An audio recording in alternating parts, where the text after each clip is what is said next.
You know what keeps a lot of guys stuck for years after a breakup? It's not just missing them, it's the question that haunts you at 2 a.m. Do they still want me? Or am I just lying to myself? You replay every little thing they do. The random hey months later, the late night story views, the song lyric they posted said that has to be about you. You zoom in on tiny signs trying to turn them into proof.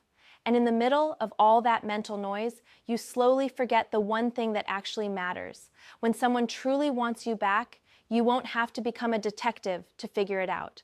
Their effort will speak louder than your fantasies. Their actions will be louder than your hope. Let's be brutally honest for a second.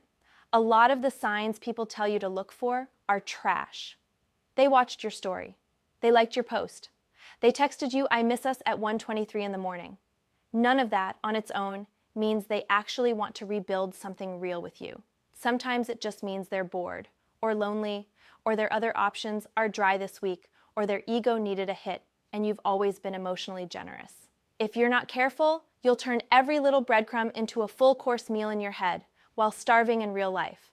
So in this video, we're going to cut through all of that. We're going to talk about what it usually looks like when someone genuinely wants you back. Not the fantasy version where they show up with flowers outside your house in the rain, the real version. The version where they're flawed, scared, human, but actually serious. We'll break down 5 things people tend to do when they honestly want another chance with you. Not just miss the attention, not just miss the comfort. I actually want you. But before we get into those 5 things, there's something I need you to understand. This isn't a checklist you use to chase harder. This isn't if they do 3 out of 5, I should go all in again. No.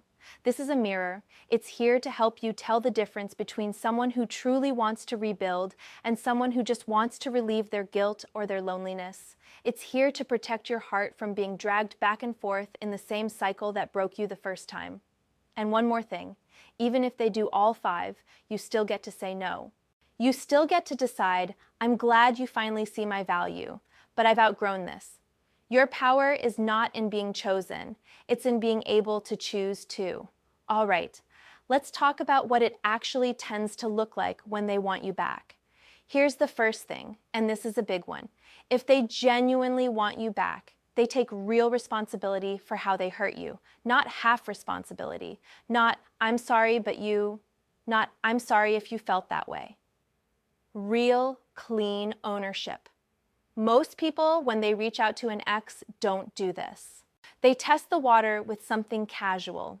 Hey, stranger, I had a dream about you. Remember that one time we did?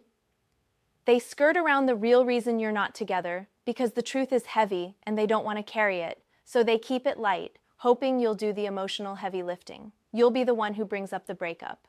You'll be the one who brings up the hurt. You'll be the one who cracks the door open. When someone truly wants you back, they don't hide behind jokes. They don't pretend the breakup never happened. They don't act like you're picking up from a pause. They walk straight into the discomfort and say, look, I know I hurt you. I know exactly where I went wrong. I see it now, and I'm not okay with how I acted. They don't make your pain sound like a misunderstanding. They call it what it was. If they lied, they would say, I lied. If they are emotionally unavailable, they say, I shut you out. If they disrespect your boundaries, they say, I crossed the line and you didn't deserve that. They don't shift it onto you. They don't go, I'm sorry I did that, but you were really difficult to deal with. They don't go, I'm sorry, but you're too sensitive. Real responsibility feels heavy. It's supposed to. Think about someone like Alex. His ex reached out after 6 months of silence. The old her would have just said, hey, stranger, and acted like they'd been on a little break. This time she sent one simple message. Can we talk? If they disrespect your boundaries, they say, I crossed the line and you didn't deserve that. They don't shift it onto you. They don't go, I'm sorry I did that, but you were really difficult to deal with. They don't go, I'm sorry, but you're too sensitive. Real responsibility feels heavy. It's supposed to. Think about someone like Alex. His ex reached out after 6 months of silence. The old her would have just said, hey, stranger, and acted like they'd been on a little break. This time, she sent one simple message. Can we talk? Not as friends. I need to own some things. On the call, she didn't dance around. She didn't ask him to explain his feelings first so she could mirror him. She said, You were right about how alone you felt in that relationship. I was selfish. I didn't listen. I dismissed your feelings. You weren't crazy. I just didn't want to face myself. That's different from I miss you. That's different from I've been thinking about us. That's someone confronting their own reflection instead of using yours as a shield. Will everyone be this articulate? No. Some people struggle with words, especially when shame is involved. But you'll feel the difference between someone who's genuinely owning their part and someone who's just saying enough to unlock access to you again. The first wants to heal. The second wants to reset.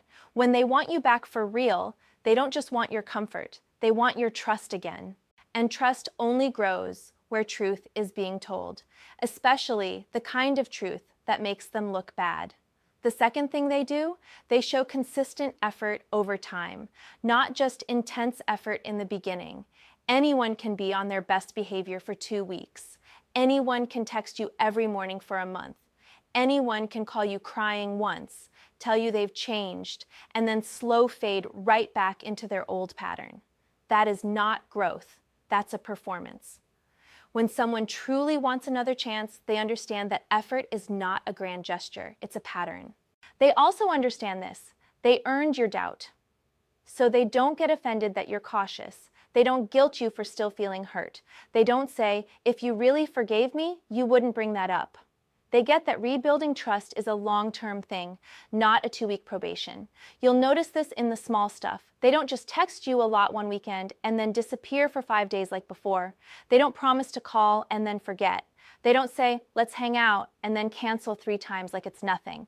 Their effort starts matching the weight of their words. If they used to be hot and cold, you'll see more emotional stability. If they used to love bomb you and then vanish, you'll notice they're more gradual now. They're not trying to flood your nervous system with intensity. They're trying to calm it with reliability. That's a huge difference. Maybe in the past they only showed up when they wanted something: attention, validation, reassurance. Now they check in without an agenda. They ask how you are and actually listen. They follow up on things you told them. If you say, I've got a busy week and it's stressing me out, they might text, how's the week going? On Wednesday, not just hit you up on Friday night when they're bored. Is it perfect? No. They're still human. They'll still slip up sometimes. But you feel a new kind of rhythm forming. They show up, then they show up again, then they show up again. Not always with big dramatic gestures, but in simple, steady ways that say, I'm here. Not just when it's fun, not just when I'm lonely. I'm here because I want to be. If you've ever had an ex reappear out of nowhere, pour out their heart, tell you they've changed, then go right back to ghosting you once they feel safe again. You know exactly what fake effort feels like. It feels like a sprint. Real effort feels more like a marathon. It's slower, less glamorous, but it lasts. And if anything I'm saying right now is making your chest tight because you're remembering how many times you fell for the sprint, I want you to breathe with me for a second. You weren't stupid, you were hopeful. You wanted to believe the best. You wanted the pain to mean something. If you're tired of falling for intensity instead of integrity, and you want more conversations like this, where we talk about relationships without the sugarcoating, take a moment to subscribe. Like this video so it reaches the next person who needs this. And if you feel safe, share in the comments one pattern you refuse to go back to. Sometimes seeing your own words written down is the first step to finally changing your script. The third thing they do when they honestly want you back, they respect your boundaries and your pace instead of trying to rush past your hesitation. Listen closely. If someone gets annoyed, offended, or impatient with your caution, they want your comfort, not your healing. They want the benefit of being back with you, without the discomfort of dealing with how they broke you. When someone truly wants to rebuild, they understand that your walls are not stubborn. They're protected. They don't expect you to trust them overnight. They don't demand access to every part of your life again just because they feel ready.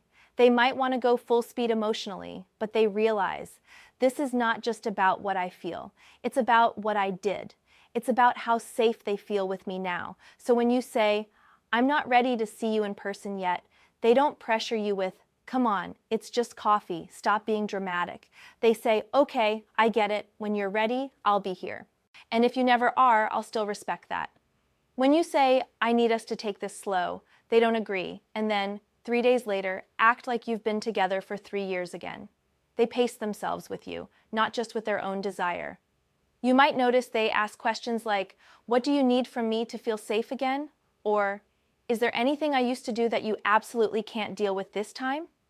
That doesn't mean they can magically fix everything, but they're at least willing to listen to your needs instead of bulldozing them with urgency. This is especially clear around physical boundaries. Someone who is serious about rebuilding doesn't try to rush intimacy just to feel close again. They know trust comes before touch. If you say, "I'm not ready to be physical," they don't pout, pressure, or guilt trip. They don't throw "you don't love me" at you. They might feel disappointed, but they respect it.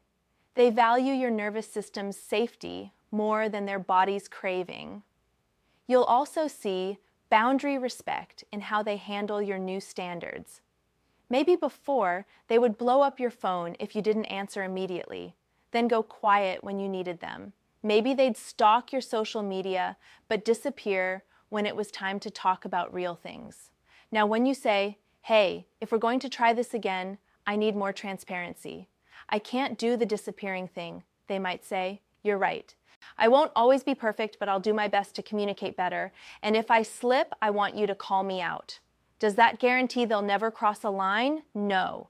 But someone who wants you back in a healthy way treats your boundaries like guardrails, not obstacles. The fourth thing they do, and this is huge, they show real changes in their life and patterns, not just changes in their speeches. A lot of people come back with, "I've changed. I'm different now. I've done a lot of thinking," and maybe they have. Or maybe they just had a rough month and got nostalgic. The only way you'll know is by looking at where their life has shifted, not just where their words have. If they lost you because of emotional immaturity, you'll see some signs of growth in how they handle emotions now, not just with you, but in general. If they used to run from conflict, maybe now they're the one who says, "Let's talk about it," instead of ignoring it. If they used to shut down whenever feelings came up, maybe now they're capable of sitting in uncomfortable conversations without exploding or disappearing. If the issue was loyalty, have they changed anything about the environments and habits that fed their disloyalty? Or are they still living the exact same lifestyle and just promising to do better this time? If the issue was substance abuse, have they sought help? Or are they just saying, "I drink less now, trust me"? If the issue was that they never had time for you because of work or friends, have they actually adjusted their priorities? Or are you just hearing, "I'll make more time, I swear," while nothing in their daily schedule has shifted? Think about someone like Jamal. His ex came back after blowing up their relationship with cheating. If she had just said, "I'm so sorry, I'll never do it again, I miss you," he would have crumbled. But this time, she didn't just show an apology, she showed work. She told him, "I've been in therapy for 6 months. I realized I was using attention to fill a hole in me. I've had to face why I did what I did. It wasn't about you not being enough. It was about me not being whole. I'm not here to convince you to trust me again. I just need you to know I'm not pretending it wasn't serious." He didn't take her back immediately, but he could see this wasn't just regret. It was my responsibility and repair. People can and do change, but change is heavy. It leaves evidence. You'll see it in who they surround themselves with now, what they give their time to, how they react under pressure, how they talk about their own mistakes. They stop acting like the breakup was just bad timing and start acknowledging their own patterns.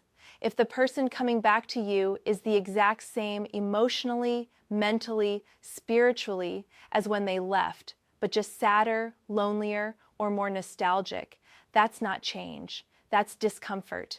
And discomfort by itself doesn't make someone a good partner. It just makes them miss the stability they had with you. When they want you back for real, they're not just missing your warmth. They've been working on the parts of themselves that couldn't hold it. The fifth thing they do when they truly want you back, they don't try to drag you back into the past. They show you they're willing to build a new relationship with you, not just pick up the old one where it left off. This might be the most important one. When people come back because they're lonely or missing the comfort, they often say things like, "Let's go back to how it was," or "I just want us again." It sounds romantic, but how it was is what broke you. Us again, without change, is just a cycle. Someone who genuinely wants another shot with you understands that if you do this, it can't be a rewind. It has to be rebuilt. They're not trying to erase the breakup from history. They're not pretending it was just a fight. They see it as a turning point. They talk about the future differently. They say things like, if we try again, I want us to communicate like this. Or, next time we hit that wall we always hit, I want us to handle it differently. Maybe we can get help, maybe we take space, but I don't want to go into autopilot again. They're not just fantasizing about cuddling and dates and posts, they're thinking about how to actually live together better. They also accept the reality that things are going to feel different at first. Maybe you don't say I love you as quickly as before. Maybe you cancel plans sometimes because it's emotionally heavy. Maybe you're less physically affectionate in the beginning because you're gauging whether this is safe. Someone serious about building again will feel that distance and choose to stay, not guilt you for it. And maybe the most telling sign, if you say no, if you say, I'm not coming back, a person who truly loves you hurts, but respects it. They don't campaign to wear you down. They don't harass you or turn your friends against you. They don't start calling you cold-hearted. They step back. They say, I'm genuinely sorry for how I hurt you. I wish I could fix it, but I'll honor your decision. Because wanting you back and being entitled to you are two very different things. When someone truly wants you back, their behavior will carry three energies at the same time: humility about the past, consistency in the present, and care for your future, even if that future doesn't include them. So let's put all of this together in plain words. If they want you back for real, you'll usually see these 5 things.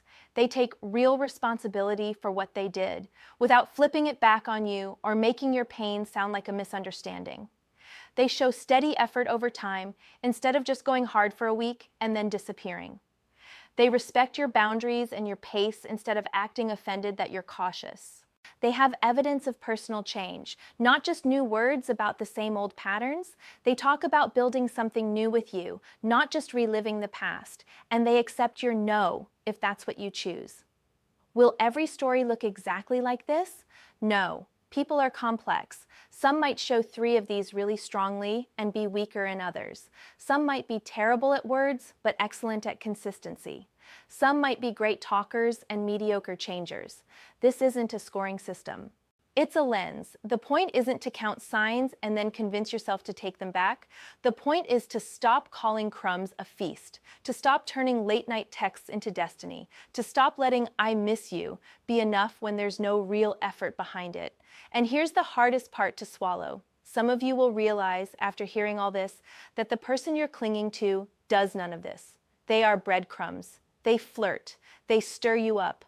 They poke your old wounds, then vanish. They want access, not responsibility. If that's hitting a nerve right now, I'm not here to judge you. I'm here to tell you that it's okay to want more than that. It's okay to say, I don't just want someone who misses me. I want someone who is willing to do the work of loving me well. And if it's not you, I will hurt, but I will let you go so that both of us can find what we're actually ready for. If this video helped you see your situation more clearly, if it made something click, or if it simply made you feel less crazy for expecting more than a 1 a.m. you up text, I'd love for you to subscribe for more calm, honest relationship psychology like this. Like the video if it gave you even a bit of strength or peace, and drop a comment with the one sentence you needed to hear today.